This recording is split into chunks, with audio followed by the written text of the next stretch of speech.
In 1977, Apple was moments from bankruptcy. Steve Jobs needed to make a change to stay alive. So he changed one thing about how he persuaded people to buy Apple. But the problem that almost killed Apple still plagues founders today. It silently impacts anyone who needs to persuade people to make a living. It overwhelms anyone listening, forces people to stop reading, and it makes them leave without buying. And the worst part, you don't even know it's there. And so this persuasion problem will be much easier to explain once you see how it almost ruined Apple. So in today's video, we'll cover how Apple transformed its messaging to go from bankruptcy to behemoth, how you can use Apple's solution to persuade anyone, and I'll even show you real examples of where this problem is hiding online and how you can solve it. And so why was Apple about to go bankrupt? What happened? People made fun of Apple computers because they were different. They called them a toy. And they thought that just wouldn't have the power that the other computers had. And so Jobs pushed hard to convince everyone that their computer wasn't just a toy. But he pushed by explaining all the technical stuff. Bytes of memory, speed, processing power, none of it was working. Just people weren't buying. And so Apple was near bankruptcy. So Steve Jobs gave one last ditch effort to save the company. He thought, look, today people don't buy because we're different, right? And so what is it about being different that makes us better? I mean, the best role models in the world are role models because they had the courage to be different. So they stopped selling people bytes and processing speed and started daring people to be different. Because buying an Apple computer now means you're different, just like Einstein, Edison, and Gandhi. And so what happened? Well, it worked. Apple propelled to the $3 trillion company it is today.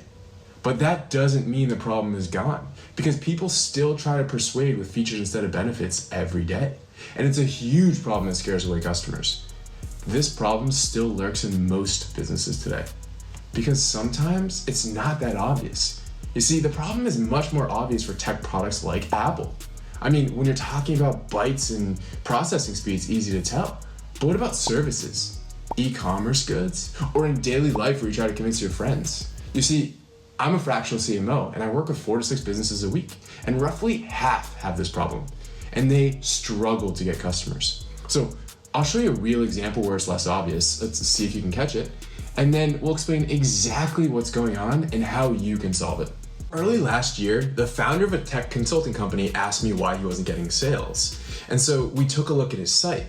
And here's where the same problem that plagued Apple ruined his sales. His main argument for why to buy from him, they only hire veterans. That sounds great, right? But having veterans solve your tech problem is like saying you have 8 bytes of RAM in your MacBook. When people say they want to hire veterans, what they're really saying is they care about the benefits that hiring veterans brings with them. Here's an example. Here's just one benefit. Veterans have high stakes leadership experience. And so we change their persuasion tactics to say, we hire veterans because their leadership experience is unmatched. Go with us and you get the best leaders on the planet, making sure you have more successful projects. Feels a lot more powerful, doesn't it? So persuade people with benefits instead of features in every part of your life. Trying to convince a date to go to a restaurant. Don't tell them about the history of the restaurant, but tell them that the experience at the restaurant is going to be so unique that their friends are going to be jealous when they hear about the night. Or if you're trying to convince teammates that you need a report a few days earlier, don't tell them about the time pressure you need to go through to make it happen. Instead, tell them the earlier report is going to get them the insights that you need to get all the customers at this big event. Or say I'm trying to convince you to subscribe. I won't tell you that if you subscribe, you get weekly growth and digital marketing tips. That's just a feature. But I will tell you that when you subscribe, you get access to combined 8 years of management consulting and digital marketing CMO experience. You get the growth tools that these Fortune 500 executives paid hundreds of thousands of dollars for, all for free, because that's a big benefit. Feel the difference? So subscribe, and I'll see you in the next one.